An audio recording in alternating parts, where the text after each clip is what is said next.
Hello, welcome to Gen Z Finance. I'm an older Gen Z on the cusp of being a young millennial, documenting my financial journey here on YouTube and over on my Instagram at Zennial Finance. So please make sure you like this video, subscribe to my channel, and go follow me over there for more personal finance content. Today's video, we're going to be doing a couple of things. First, I'm going to do my budget with me. So I just got paid and I always budget out my paychecks in YNAB, which stands for You Need a Budget. It is the budgeting software system on screen here. And then in the second half of the video, I'm also going to be doing a kind of budget with me, but we're going to be focusing on my travel budget because I have some exciting travel plans coming up in 2022. So I will talk more about that when we get to that part. So the first thing I'm going to do is just go ahead and quickly enter in some transactions and update and reconcile all of my accounts.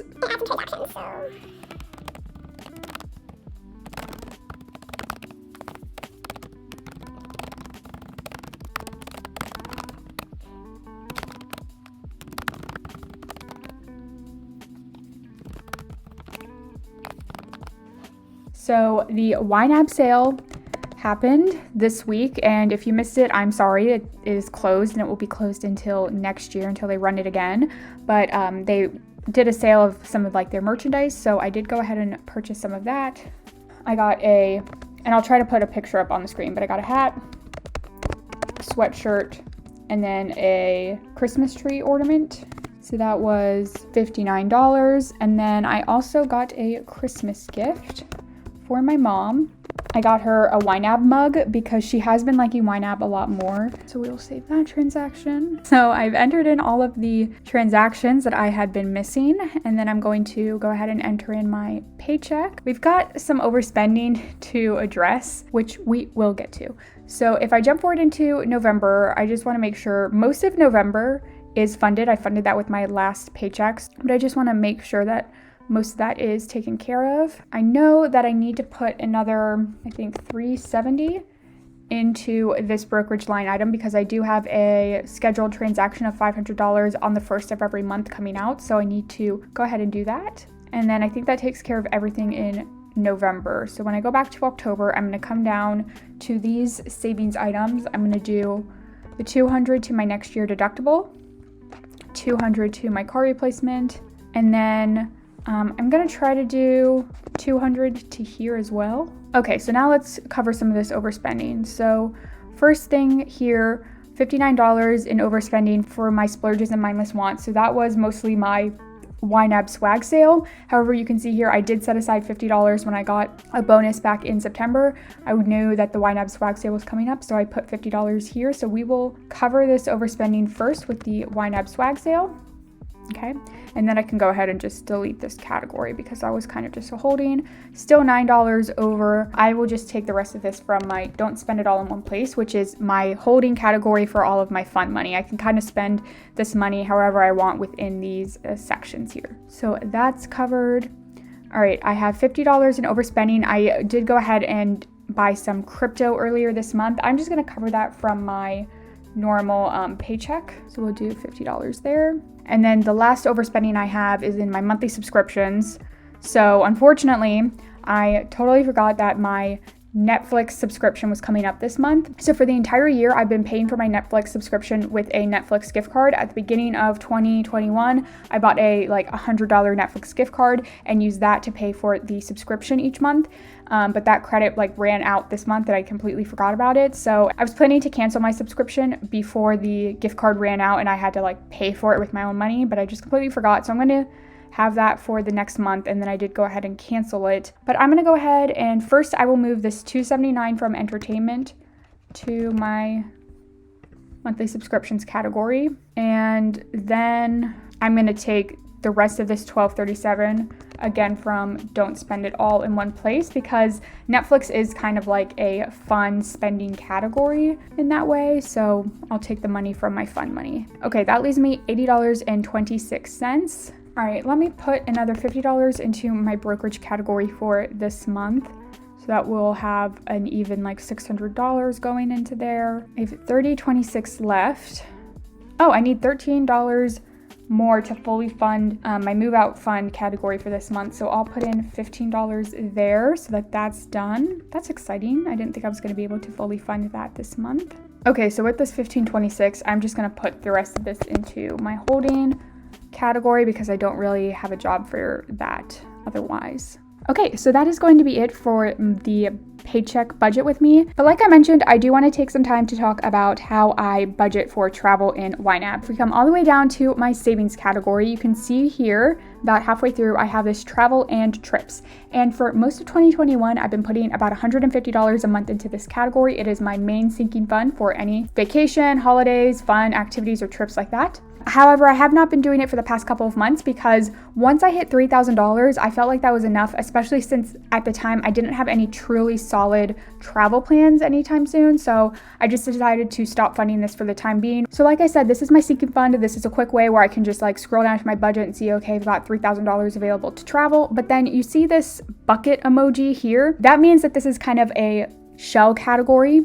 So if I come down to my hidden categories, I have this master category group called travel and trips. And underneath here, I have several subcategories. And this is where I actually track travel expenses once I have them. So if we look at my reports, let's look at my income versus expense report, and we'll come down here. So you can see here on the report that in January, I had $46 in transportation costs for a trip I took then. And then for instance, in May, I had $67.32 for food and drinks when I was traveling. So this is how I've decided to actually track my expenses.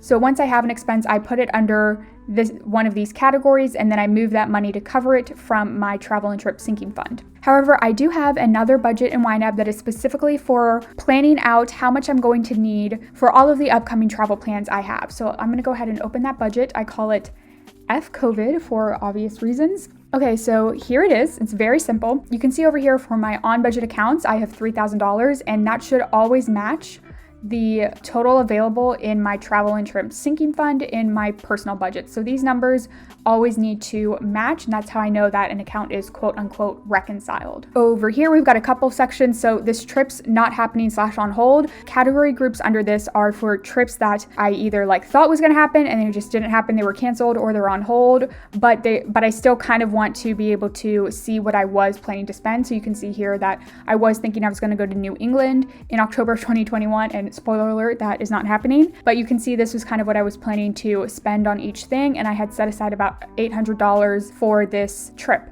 Obviously, like I said, I'm not going, but I kind of wanted to have this here because I might still go visit my friend, if not now, then maybe next year. So I kind of want to still have this idea. And then down here, we have the trips accomplished. Right now, there's only one. It was for my friend's birthday in May. And these were all of the categories that I spent money out of. And then you can see I spent $182.19. And I originally planned and budgeted for $200. And I obviously could hide this category if I wanted to. However, when I do that, it would then move all of the expenses for this report into like a hidden category section. So I just prefer to not hide them and instead kind of have this structure here where I can expand quickly to see them, but I can also keep this collapsed so it doesn't really impact anything. Okay, so then up here we've got this holding category. So this is for money that is like unassigned. Like I just have not given this a job yet, and I don't have a specific trip or any plans coming up that I want to assign this money to. But the main thing that we're going to talk about is this. So this is my planned spending for my 25th birthday. I am going to go ahead and go to the Dominican Republic next year in spring of 2020. And I'm really excited. It's going to be me and my two sisters. But here are all of the categories that I'm expecting to have spending in. So let's go ahead and actually start from the bottom. So I am using my Chase credit card points to pay for my hotel room. The hotel room is going to be 75,000 points for the entire 3 nights. So that works out to be about 25,000 points a night. However, that rate is only for 2 people staying in the room. And since there's going to be 3, me and my 2 sisters, there was an extra charge for that extra person. So that's going to be $150 per night for that extra person. Comes out to be only about $450, which is kind of a lot, but the room itself, if I didn't have points to pay for it, like one room is, I think like $550 a night if I wasn't using points. So to get 3 nights for $450 for a person, like that's incredible deal, I feel like. So that's not too bad, and I already have that budgeted here. And then for tips, I'm budgeting $50. It is an all-inclusive resort. So I think between me bringing $50 in cash and then like my other sisters bringing some extra cash tip money, this should be enough. Next, I have $300 set aside for some spa treatments / maybe renting out a cabana. So I'm hoping that $300 will be enough to rent out a cabana for maybe a day or two, and then also maybe get like a facial or some type of spa treatment at the spa that they have at the hotel as well. Next, we have $70 in hotel transports. So this would be like getting transport from the airport to the hotel and then to the airport from the hotel when leaving. And luckily the airport is really close to the hotel. So again, I'm thinking $70 should be enough. And I might not actually have to use this full $70 because again, I'm gonna be going with my two sisters. So we might like split the cost of all of that, and in which case I think it would be much cheaper. I have $50 going into miscellaneous just for any miscellaneous things I want. Most likely a lot of this will be going to like airport food or like snacks, because there's just something about an airport where like I cannot pass up like going to buy some gummy bears, which is always a bad idea, and I know it's a bad idea, but I do it anyway. So next, I'm budgeting about $75 for travel insurance. I'm hoping that's going to be enough. I still need to do more research, so if you have any tips or tricks for me on like some good travel insurance, especially with like COVID, and maybe some travel insurance that accounts for any like COVID quarantine or anything like that, please leave me some comments down below for any tips or tricks with that. I have about $150 in like pre-trip shopping, and then finally we have airfare. Most likely I will not be using this $300. My mom has mentioned that she will be gifting me my airplane ticket for like a combined Christmas and birthday gift for me. And I also do still have about 12,000 points on my Chase account left, and so that would be equivalent to be about $120. So between like my mom pretty much saying that she would pay for my fare and then the $120 equivalent I have in points with Chase still, I think between those two my airfare will be covered. But I did just put $300 in here just in case something happens and I do need to pay for my airplane ticket. So right now I have in total $1,445 budgeted towards this trip. Again, if we don't consider the airfare, that would be just about $1,150. And then if I can cut down on some of the spending like hotel transport, maybe me and my sisters can split maybe like the cabana purchase, that could get us down to just about $1,000. I would love to spend under $1,000 for this trip, especially since I'm not even paying for the rooms besides this like extra $450 charge. That's obviously the biggest expense, and that is a big expense, but I am going to pay for that all myself because I did invite my two sisters along with me, and I said that I would take care of the hotel rooms. So this travel budget is how I kind of plan exactly what I'm going to need to purchase. I do track these expenses when they happen in the travel budget, but then I again also track that in my personal budget because this is where the money is actually coming from. And if you noticed these hashtags, like the hashtag transportation, preparation, legal, miss, transport, entertainment, and lodging, that does relate to these 5 categories here. So the transportation cost, that would be airfare, the transportation to and from the hotel and airport, lodging, that's going to be like the extra $450 that I have to pay for, and then like tips for the hotel staff. Food and drinks, there's no food and drinks charge because we are going to an all-inclusive resort, so all of the dining and drinks is covered, so that's nice. Entertainment and activities, that's going to be like the spa and cabana, and then the miscellaneous costs as well are going to go here, and then legal and preparation costs. So in this case, that's going to be like the travel insurance, and then like I said, any pre-trip shopping that I do. If I needed to get like a visa, or if I need to pay for any extra COVID testing or anything like that, that would go under this legal and preparation costs as well. Those are the 5 categories that I kind of think of the most when it comes to travel expenses. Leave me some comments down below if you think there's a kind of big main expense category that I am missing out on. I would love for your insight because I don't have too much travel experience, at least as like an adult paying my own way. I did go on some trips and stuff when I was younger, but that was always like an adult planning that and paying for that, so I wasn't really paying attention to what we were spending money on. Okay, that is going to be it for this video. Thank you all so much for watching and leaving me all of your insight in the comments below. Again, please make sure to like this video, subscribe to my channel, follow me over on Instagram at @ZannualFinance. As always, I hope y'all are staying safe and healthy and that you have a good day.